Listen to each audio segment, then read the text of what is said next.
বিশ্বজনীন ধর্মের আদর্শ। এখন প্রথমে রাজযোগের কথা ধরি।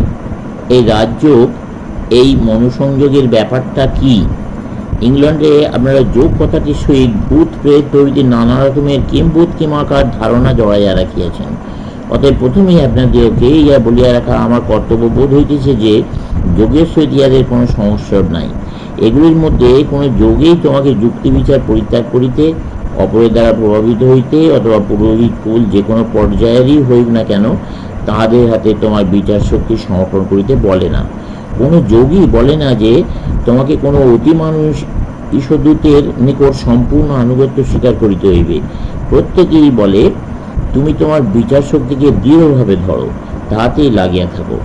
আমরা সকল প্রাণীর মধ্যে জ্ঞান লাভের 3 প্রকার উপায় দেখিতে পাই। প্রথম, সহজাত জ্ঞান, যা জীবজন্তুর মধ্যে বিশেষ পরিস্ফুট দেখতে পাওয়া যায়, যা জ্ঞান লাভের সর্বনিম্ন উপায়। দ্বিতীয় উপায় কি? বিচার শক্তি। মানুষের মধ্যে ইহার সমধিক বিকাশ দেখিতে পাওয়া যায়। প্রথমত, সহজাত জ্ঞান একটি অসম্পূর্ণ উপায়।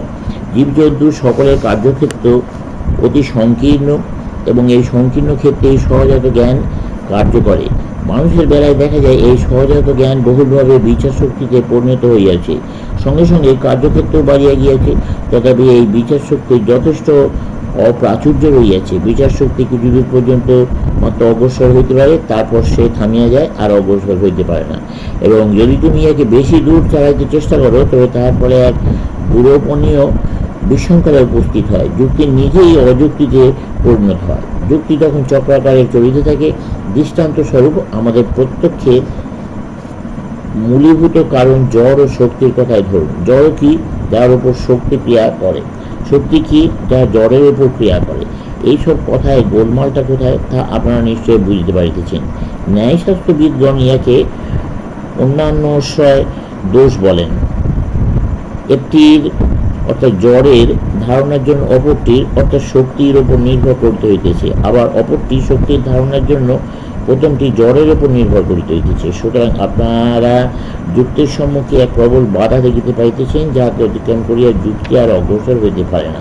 তথাপি এই বাধার ওপর অপর প্রান্তে যে অনন্তের রাজ্য রহিয়াছে, সেখানে পৌঁছাইতে যুক্তি সর্বদা ব্যস্ত। আমাদের পঞ্চেন্দ্রিয় রাজ্য, মনের বিষয়ভূত এই জগৎ, এই নিখিল বিশ্ব আমাদের বুদ্ধিভূমির উপর প্রতিফলিত সেই অনন্তের এক কণিকা মাত্র। বুদ্ধিরূপ জাল দ্বারা বেষ্টিত এই ক্ষুদ্র গণ্ডির ভেতরে আমাদের বিচার শক্তি কার্য করে, তার বাইরে যাইতে পারে না। সুতরাং এর বাইরে যাইবার জন্য আমাদের উপর কোনো উপায় প্রয়োজন, প্রজ্ঞা বা অতীন্দ্রিয় বোধ। অতএব সহজাত জ্ঞান, বিচার শক্তি, অতীন্দ্রিয় বোধ, এই 3টি জ্ঞান লাভের উপায়। পশুতে সহজাত জ্ঞান, মানুষের বিচার শক্তি ও দেব মানবে অতীন্দ্রিয় বোধ দেখিতে পাওয়া যায়। কিন্তু সকল মানুষের ভেতরে এই 3টি শক্তির বীজ অল্প বিস্তর পরিস্ফুট দেখিতে পাওয়া যায়। এই সকল মানসিক শক্তির বিকাশ হইতে হইলে উহাদের বীজগুলিও অবশ্যই মানব মনে থাকা চাই, এবং ইহা স্মরণ রাখা কর্তব্য যে একটি শক্তি অপরটির বিকশিত অবস্থা মাত্র। সুতরাং তারা পরস্পর বিরোধী নয়।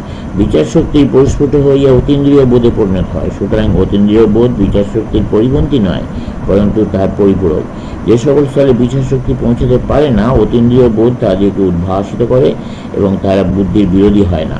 বার্ধক্য বালকত্বের বিরোধী নয়, পরন্তু তার পরিণতি। অতএব তোমাদের সর্বদা মনে রাখতে হবে যে নিম্ন শ্রেণীর জ্ঞান উপায়কে উচ্চ শ্রেণীর উপায় বলিয়া ভুল করা রূপ ভয়ানক বিপদের সম্ভাবনা রয়েছে। অনেক সময় সহজাত জ্ঞানকে অতীন্দ্রিয় বোধ বলিয়া জগতে চড়াইয়া দেওয়া হয়, এবং সঙ্গে সঙ্গে ভবিষ্যৎ বক্তা সাজিবার সকল প্রকার মিথ্যা দাবি আসিয়া পড়ে।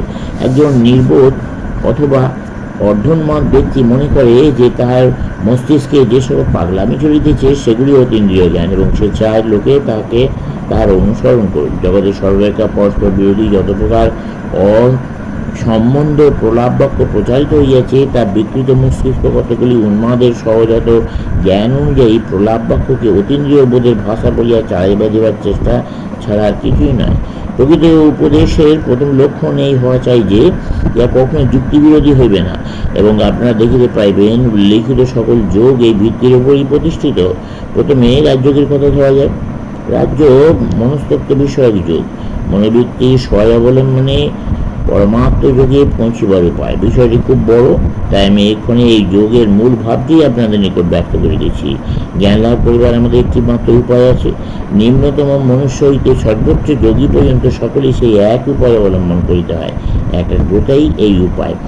রসায়নবিদ যখন তার পরীক্ষাগারে কাজ করেন, তখন তিনি তার মনের সমস্ত শক্তি সংহত করেন, উহাকে এক কেন্দ্রিক করেন এবং সেই শক্তিকে পদার্থ বিশেষে প্রয়োগ করেন। তখন ওই পদার্থের সংগঠক ভূতবর্গ পরস্পর বিচ্ছিন্ন হয়ে যায় এবং এইরূপে তিনি তার জ্ঞান লাভ করেন। জ্যোতির্বিদে তার সমুদায় মনঃশক্তিকে সংহত করিয়া তাকে এক কেন্দ্রিক করেন। তারপর তাহার দুর্বীক্ষণ যন্ত্রের মধ্যে দিয়ে শক্তিকে বস্তুর উপর প্রয়োগ করেন। তখন নক্ষত্র নিচয় এবং জ্যোতিষ্কমণ্ডল ঘুরিয়া তাহার দিকে আসে এবং নিজ নিজ রহস্য তাহার নিকট উদ্ঘাটিত করে। অধ্যাপনারত আচার্যই বলো অথবা পাঠনিরত ছাত্রই বলো, যেখানে কোনো ব্যক্তি কোনো বিষয় জানিবার জন্য চেষ্টা করিতেছে, সকলের পক্ষে এরূপই ঘটিয়া থাকে। আপনারা আমার কথা শুনতেছেন, বা যদি আপনাদের ভালো লাগে তবে আপনাদের মন ওর প্রতি একাগ্র হইবে। তখন যদি একটি ঘড়ি বাজে, আপনারা তার শুনতে পাইবেন না, কারণ আপনাদের মন তখন অন্য বিষয়ে একাগ্র হইয়াছে। আপনাদের মনকে যতই একাগ্র করিতে সক্ষম হইবেন, ততই আপনারা আমার কথাগুলি ভালো করিয়া বুঝতে পারবেন, এবং আমিও আমার প্রেম ও শক্তিসমূহকে যতই একাগ্র করিব, ততই আমার বক্তব্য বিষয়টি আপনাদেরকে ভালো করে বোঝাইতে সক্ষম হইব। এই একাগ্রতা যত অধিক হবে, মানুষ তত অধিক জ্ঞান লাভ করিবে, কারণ ইহাই জ্ঞান লাভের একমাত্র উপায়। এমনকি অতি নিচ মুচিয়ে যদি একটু বেশি মনোসংযোগ করে, তাহলে সে তাহার জুতাগুলি আরও ভালো করিয়া বুরুজ করিবে। পাচক একাগ্র হইলে তার খাদ্য আরও ভালো করিয়া রন্ধন করিবে। অর্থ উপার্জনই হউক অথবা ভগবত আরাধনাই হউক, যে কাজে মনের একাগ্রতা যত অধিক হইবে, কাজটি ততই সুচারুরূপে সম্পন্ন হইবে। কেবল এইভাবে ডাকিলে বা এইভাবে কর্ণাঘাত করিলে প্রকৃতির ভাণ্ডারের দ্বার উদ্ঘটিত হইয়া যায় এবং জগৎ আলোক বন্যায় প্লাবিত হয়। ইহাই এই একাগ্র শক্তি জ্ঞান ভাণ্ডারে প্রবেশের একমাত্র উপায়। রাজ্য প্রায় এই বিষয়ে আলোচিত হইয়াছে। আমাদের বর্তমান শারীরিক অবস্থায় আমরা এতই বিক্ষুব্ধ রইয়াছি যে আমাদের মন শত বিষয়ে তার শক্তি বৃথা ক্ষয় করিতেছে। যখনই আমি বাজে চিন্তা বন্ধ করিয়া জ্ঞান লাভের জন্য কোনো বিষয়ে মনস্থির করিতে চেষ্টা করি, তখনই শত সহস্র অবাঞ্ছিত আলোড়ন মস্তিষ্কে দ্রুত উত্থিত হইয়া শত সহস্র চিন্তা যুগপৎ মনে উদিত হইয়া ওকে চঞ্চল করিয়া তোলে। কীরূপে ওইগুলি নিবারণ করিয়া মন বসা নিতে পারা যায়, তাহাই রাজযোগে একমাত্র আলোচ্য বিষয়। চলবে।